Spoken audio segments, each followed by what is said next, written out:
നമസ്കാരം. അസ്സലാമു അലൈക്കും. നിസാമാണ്. ഞാൻ ഇന്നും കറാമയിലുള്ള തങ്കച്ചേച്ചിയുടെ വീട്ടിൽ തന്നെയാണ്. സത്യം പറഞ്ഞിട്ടുണ്ടെങ്കിൽ അള്ളാണ് ആ സദ്യയുടെ ഹാങ് ഓവർ പടച്ചനെ തരി പോയിട്ടില്ല. ഇന്നെന്താണ് സ്പെഷ്യൽ? ഇന്ന് നമുക്ക് മൈസൂർ പാക്ക് ഉണ്ടാക്കാം. മൈസൂർ പാക്ക്? അതെ. ഓ ഷുഗറാണല്ലോ. എന്തൊക്കെയാണ് ഇൻഗ്രീഡിയൻറ്റ്? എന്തൊക്കെയാണ്? കടലമാവ്, പഞ്ചസാര, കുക്കിംഗ് ഓയിൽ, ഗീ. ഇവിടെ എന്തെങ്കിലും പരിപാടി ഉണ്ടോ? ഒന്നുമില്ല, എല്ലാം കിച്ചണിലാണ് നമുക്ക് ഇനിയുള്ളത്. കിച്ചണിൽ മാത്രമേ ഉള്ളൂ. അപ്പോൾ വണ്ടി പോട്ടെ കിച്ചണിലേക്ക്.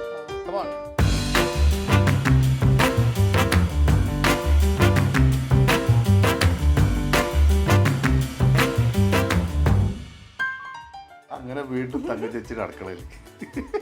ഇവിടുത്തെ പൂച്ച ഞാനിവിടെ സ്ഥിരാന്ന് പോലല്ലേ. അപ്പൊ നമ്മള് മൈസൂർ പാക്ക് ഉണ്ടാക്കാനുള്ള പരിപാടി തുടങ്ങാൻ വേണ്ടി പോവാണ്. അപ്പൊ എന്താണ് ആദ്യമായിട്ട് മൈസൂർ പാക്കിന്റെ സ്റ്റാർട്ടിങ് എന്താണ്? അത്ര തന്നെ. ഓ അതിനനുസരിച്ചുള്ള വെള്ളം അല്ലേ കത്തിക്കുക. ഇതാ മറ്റേ മെൽറ്റ് ആവണ പോലെ ഇങ്ങനെ ഫുള്ള് ഇതാവണം അല്ലേ? അതിന്റെ ഒപ്പം നമുക്ക് കൂടെ തന്നെ ഇതിന്റെ കൂടെ ഓയിൽ ഒഴിച്ചിട്ട്. ഓക്കെ. ആ ഇത് വേറെ തന്നെ അല്ലേ? ആ ഓക്കെ ഓക്കെ. ഓയിൽ തിളച്ചിട്ട് കടലമാവ് ഇതിലേക്ക് ഇടും. അതെ. എണ്ണ തിളച്ച് ഇനി കടലമാവ് ഇതിലേക്ക് ഇടണം. അതിലേക്ക് ഓക്കെ. മൊത്തത്തിൽ അങ്ങോട്ട് തട്ടി. അതെ. ഇത് വെറുതെ എങ്ങനെ ഇളക്കാനുള്ള പണിയാണെങ്കിൽ ഞാൻ ഇളക്കി തരാം. എനിക്ക് പറയാലോ ഞാൻ കുക്കാവും. ഇല്ല, ഇപ്പൊ ഇതാ അതിലേക്ക് ഒഴിക്കും. പൊടിയൊന്നും ഉണ്ടാകാൻ പാടില്ല അല്ലേ? ഇത് ശരിക്കും എന്ത് ടൈപ്പ് മൈസൂർ പാക്കാണ്? സാധാരണ നമ്മൾ കടകളിൽ പെട്ടിയിലൊക്കെ ഉള്ള ടൈപ്പ് സാധനം ഉണ്ടല്ലോ, അതാണോ അല്ലെങ്കിൽ വൈറ്റ് കളറുള്ള?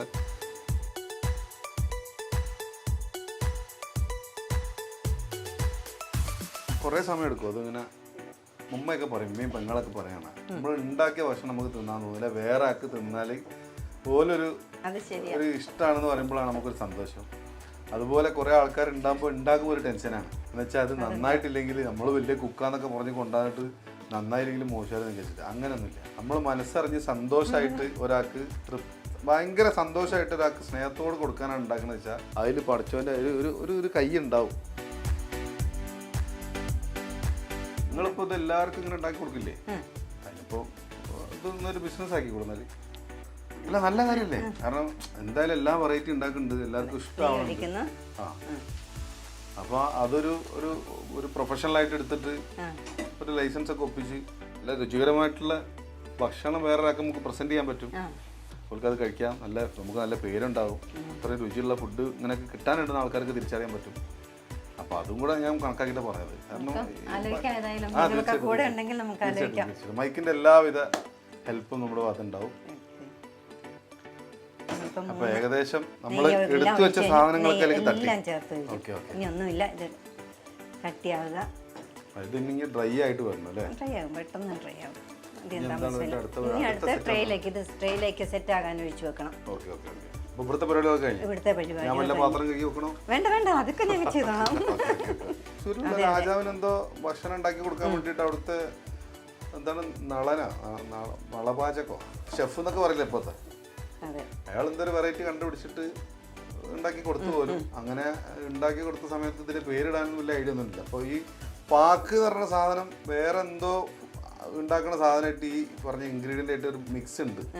അപ്പോൾ പെട്ടെന്ന് രാജാവ് പേര് വെച്ചപ്പോൾ രണ്ടും കൂടെ പാക്ക് എന്ന് പറഞ്ഞു. അങ്ങനെ പിന്നെ മൈസൂരിലെ രാജാവിന് ഉണ്ടാക്കി കൊടുത്ത പാക്ക് മൈസൂർ പാക്കായി. അങ്ങനെയാണ് കേട്ടറിവ് അറിഞ്ഞതിൽ. നിങ്ങളിപ്പോൾ ഞാൻ ഇപ്പോൾ രാജാവല്ല, എന്നാലും മൈസൂർ പാക്ക് വേണോ? അപ്പോൾ ഏകദേശം മൈസൂർ പാക്കിലേക്കുള്ള സെറ്റ് ട്രേയിലേക്ക് വെച്ചാൽ മതി.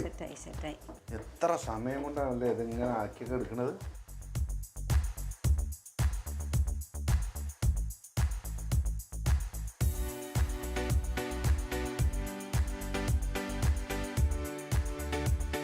ഇത് റെഡിയായി. ഇനി നമുക്കൊരു ട്രേയിലേക്ക് ഒഴിക്കാം.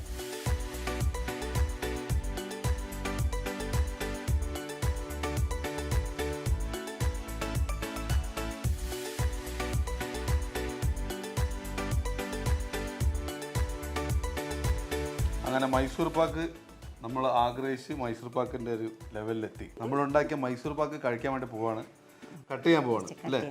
ഓക്കെ.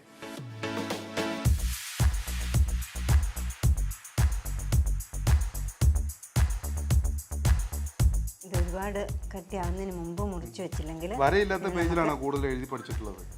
വരയില്ലാത്ത പേജ് മാർജിനൊക്കെ കറക്റ്റ് വരയ്ക്കുന്നതിൽ വരയ്ക്കണ്ടേ.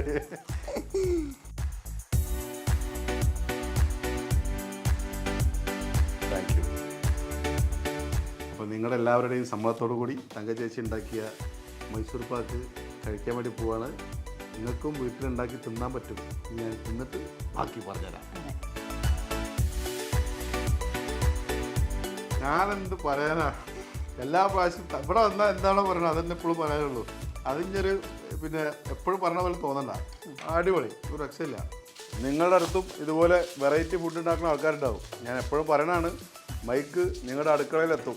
മൈക്കിൻ്റെ ഫുഡി ടീമിനായിട്ട് ബന്ധപ്പെടുക, നമ്പറുകൾ തരിക, നിങ്ങളുടെ അടുക്കളയിലേക്ക് നമ്മൾ വരുന്നതായിരിക്കും. അതുവരെ നിങ്ങൾക്കെല്ലാവർക്കും നമസ്കാരം, അസ്സലാമു അലൈക്കും. അടുത്ത വീഡിയോ കാണാം. Thank you.